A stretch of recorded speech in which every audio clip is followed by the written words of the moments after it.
Cuando hablamos de comprensión oral, nos referimos a la capacidad de poder hablar y escuchar con comprensión. La comprensión oral es la base de la comprensión de lectura y antes de empezar a leer formalmente, trabajamos la comprensión oral como una etapa de preparación, construyendo la base para la comprensión de lectura a futuro. Es en esta etapa que exponemos a los niños y a las niñas a muchos textos. Modelamos las estrategias de lectura y les vamos enseñando a utilizar estrategias que les permitirán ser lectores independientes más adelante. En la medida en que los niños aprendan a utilizar estrategias de comprensión en el nivel preescolar, les será más fácil poder aplicarlas para convertirse en lectores independientes. La comprensión oral puede desarrollarse de muchas formas, pero a través de la investigación se han descubierto 3 oportunidades claves para hacerlo. En primer lugar, las experiencias de lenguaje, que consiste en aprovechar esas oportunidades espontáneas en que los niños cuentan sus historias y como docentes podemos en este momento elaborar más sobre ellas, invitarlos a conversar más. La otra es el discurso extendido o las conversaciones sustanciosas para abordar algún tema específico, para intercambiar y construir información con los niños siempre como protagonistas y como centro de la actividad. Y en tercer lugar, la enseñanza explícita sobre el lenguaje oral en un contexto de enseñanza-aprendizaje sobre el lenguaje y cómo usar el habla, cómo usar el escucha de manera más eficiente. Uno, adivinen, uno por uno cayeron al suelo. Adivinen qué estaban haciendo. No, cayeron al suelo. ¡Haciendo los muertos! ¡Haciéndose los muertos! ¡Miren! ¿Haciéndose los muertos para qué? Para que no me vieran. Para no comer torta de insectos. Les tengo una sorpresa.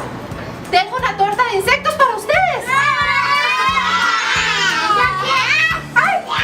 ¡Se están haciendo los muertos! ¡Como las zarigüeyas! La enseñanza explícita de algunas estrategias de comprensión pueden facilitar el desarrollo de la comprensión oral de los estudiantes. Por ejemplo, activar conocimientos previos cuando vamos a leer o cuando vamos a hablar acerca de un tema, que sé del tema. Podemos también elaborar predicciones, tratar de predecir y tratar de adivinar sobre qué se va a tratar el cuento, sobre qué se va a tratar la poesía. Hacer preguntas es una estrategia importante. Si tengo alguna duda, si no entiendo algo, si podré preguntarle algo a mi maestra o a mi compañero, o preguntarme a mí mismo por qué. Yo me pregunto por qué ha sucedido esto.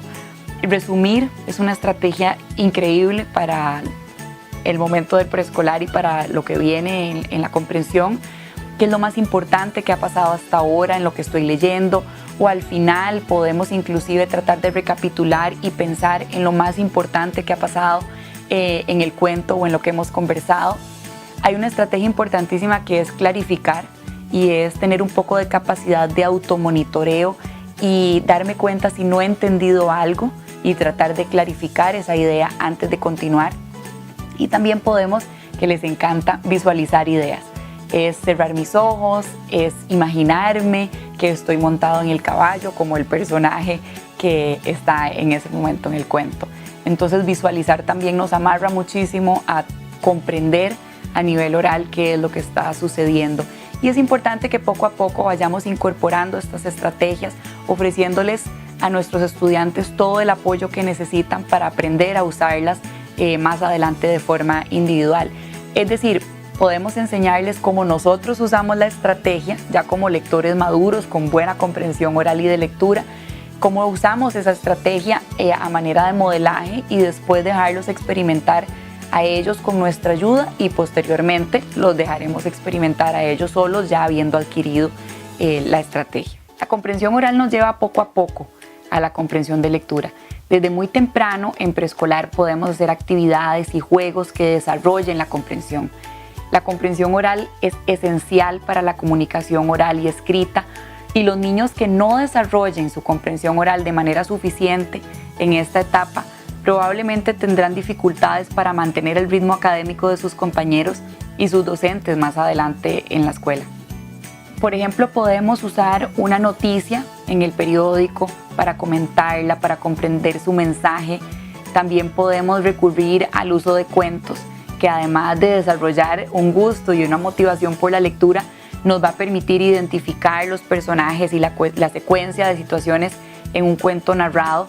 Podemos elegir en ese caso cuentos que apoyen el tema de nuestro planeamiento, el tema que ellos han elegido estudiar, y podemos usar inclusive organizadores gráficos para reconstruir el cuento o para reconstruir un poco el tema que estamos aprendiendo, o bien crear otras versiones del mismo cuento con intercambio de personajes o con intercambio de situaciones. Esto también nos irá ayudando a comprender la estructura que tienen los cuentos. La lectura en voz alta o la narración de cuentos como una actividad diaria resulta de gran ayuda al desarrollo de la comprensión oral, especialmente cuando logramos actividades bien planeadas, pensando ojalá de antemano en algunas preguntas que les vamos a plantear, que les vamos a realizar, o inclusive planificando un poco las estrategias de comprensión que vamos a poner en práctica antes, durante y después de la lectura de ese cuento. Y es importante ofrecer en el aula cada día un tiempo de lectura con libros apropiados y con estrategias apropiadas y divertidas, siempre a nivel lúdico para la etapa de preescolar.